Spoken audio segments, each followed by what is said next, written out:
the last two short talks before the lightning talks now. So the first speaker is going to be Matti Eskelinen from Finland. I'm not going to try to pronounce the name of his university, who's telling us about hyperspectral imaging. Thank you, Matti. Thank you, Thomas.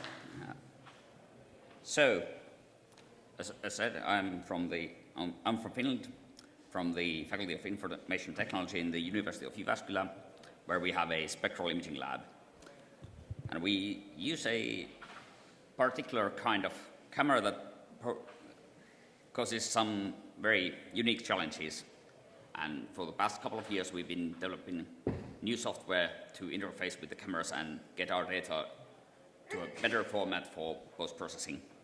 So I'll walk you through, well, to start with, you're probably wondering most of these questions. Some of you might know the answer to some of them.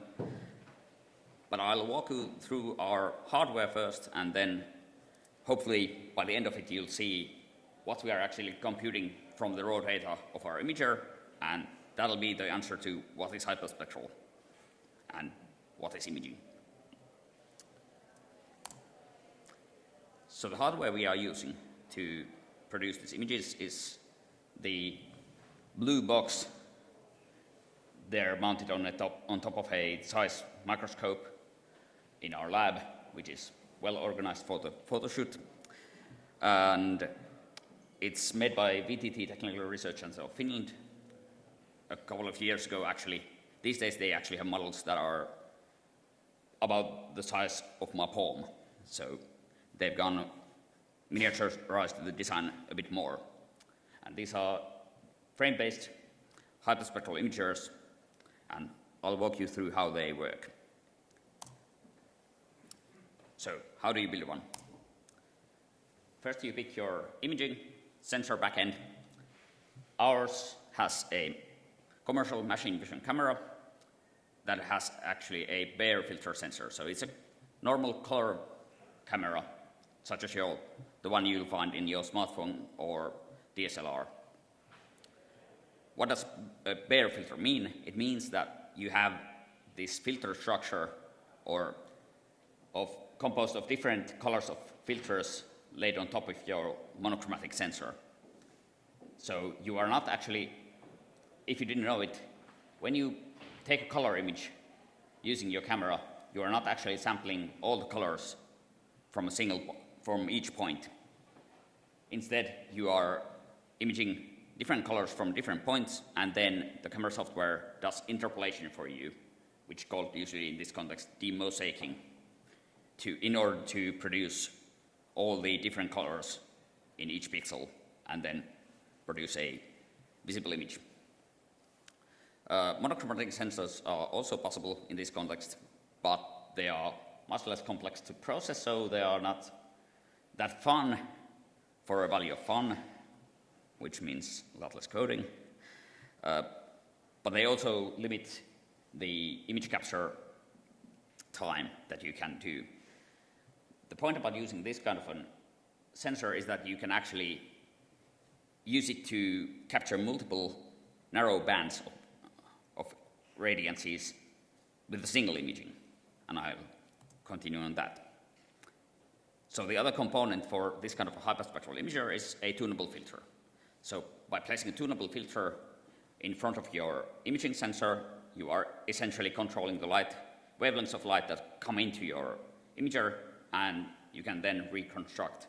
If you have, depending on your purpose, you can get some kind of calibration for your camera, and then up to the standards of your choosing, and try and get some spectral data out of it. In our case, we use a tunable Fabry-Perot interferometer as our filter. The VTT ones are piezo controlled, or these days I also have a newer one, which we haven't used that much yet. We also use a wider bandpass filter to limit the peaks from the Fabry-Perot interferometer to the range that we actually want to image. And obviously you need some super ring optics to actually use a Fabry-Perot interferometer for wavelength separation. you don't have to worry about how this works that much. I'll try and show something that hopefully clears it up. So once you've set up your camera and your optics and the interferometer, you have this kind of a setup where you control your Fabry-Perot interferometer. Basically, it is basically just 2 meters with a certain air gap between them. And by controlling the length of the gap, you control these peaks of transmittance that it has. So given a certain gap length, only certain wavelengths of light can pass through the interferometer. And I've overlaid or underlaid on the image the human responses for red, green, and blue. And on the right, you see the color that results from multiplying basically these responses together. So this is actually what you would see if you were to take a peek through the interferometer, and this is what the camera sees for a single pixel. So as you move or tune your filter in this way, where you have the 3 peaks, it produces some sort of color on the sensor. And now the question is, how can you use this to actually reconstruct the narrow peaks of the actual signal, not the one multiplied by the pixel responses of those various color filters?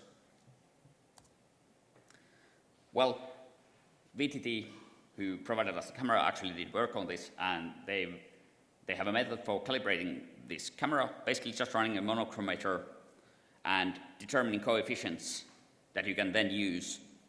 The coefficients here are the R's, and which you can basically just linearly reconstruct the actual wavelength-wise signals from your RGB data.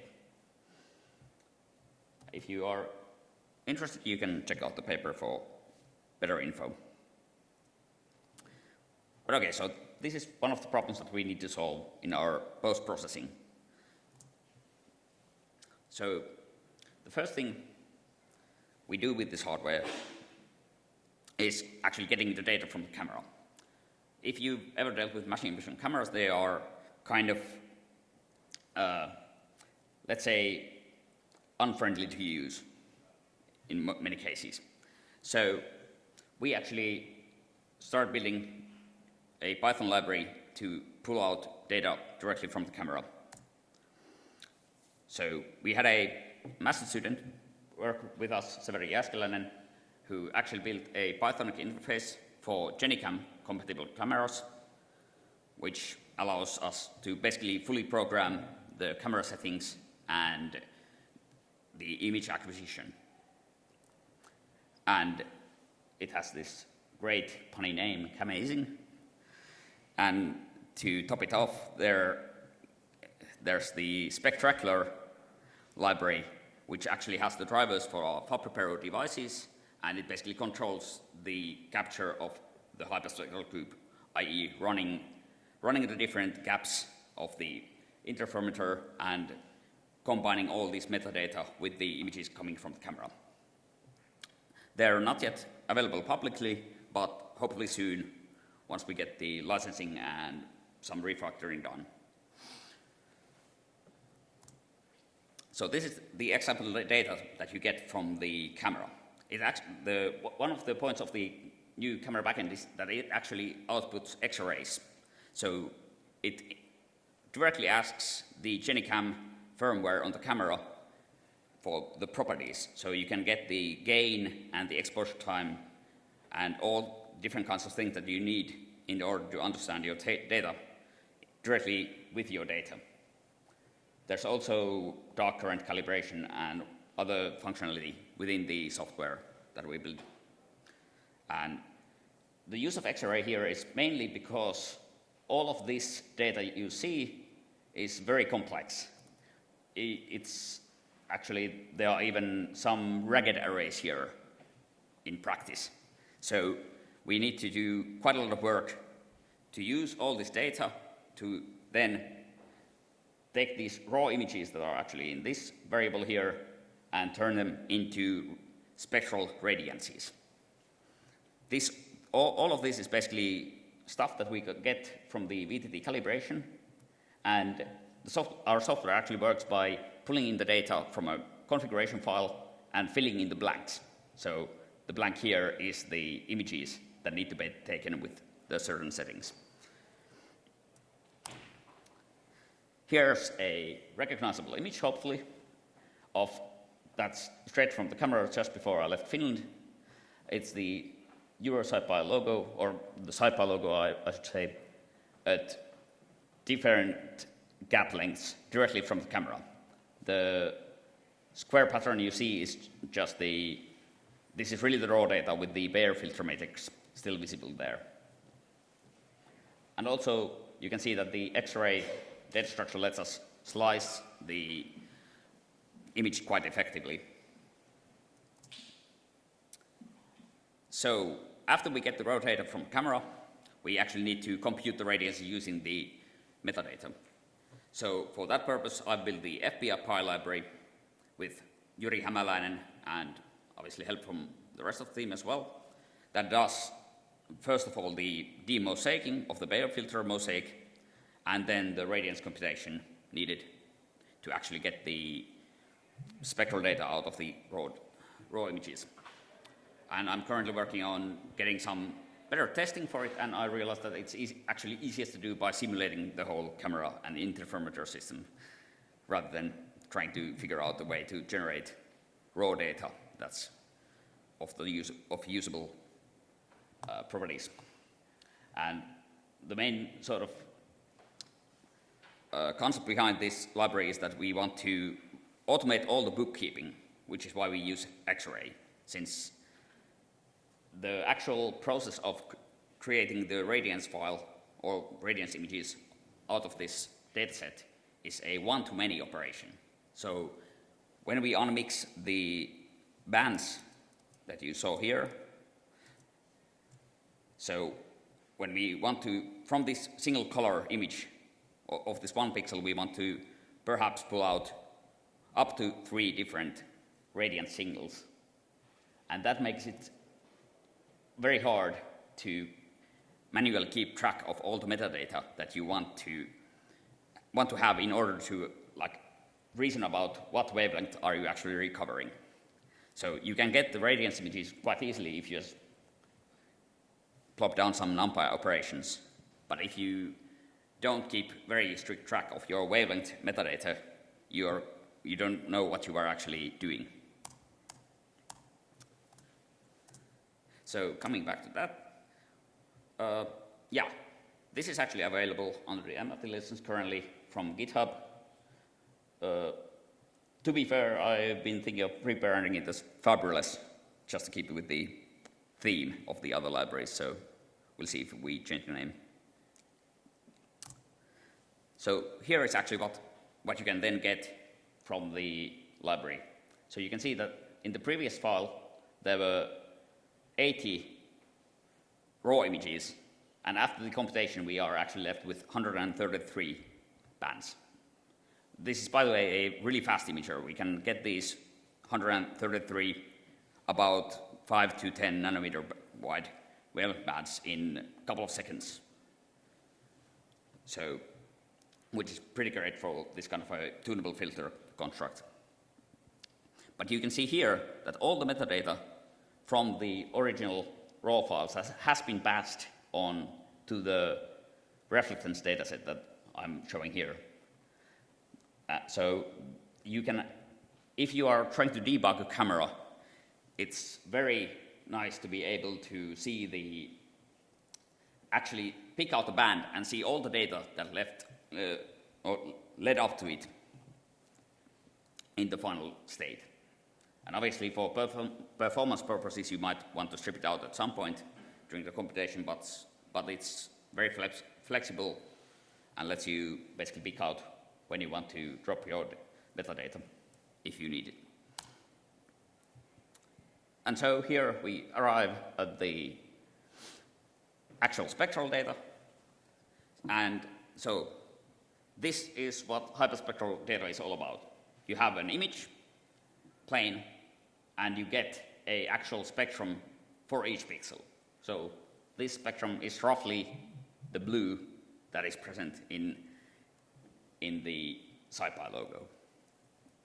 So we also have a GUI and command line tools built using these libraries, and we have a student working on doing camera calibration for a do-it-yourself hyperspectral imager, which is kind of exciting, and hopefully they'll have a paper about it pretty soon.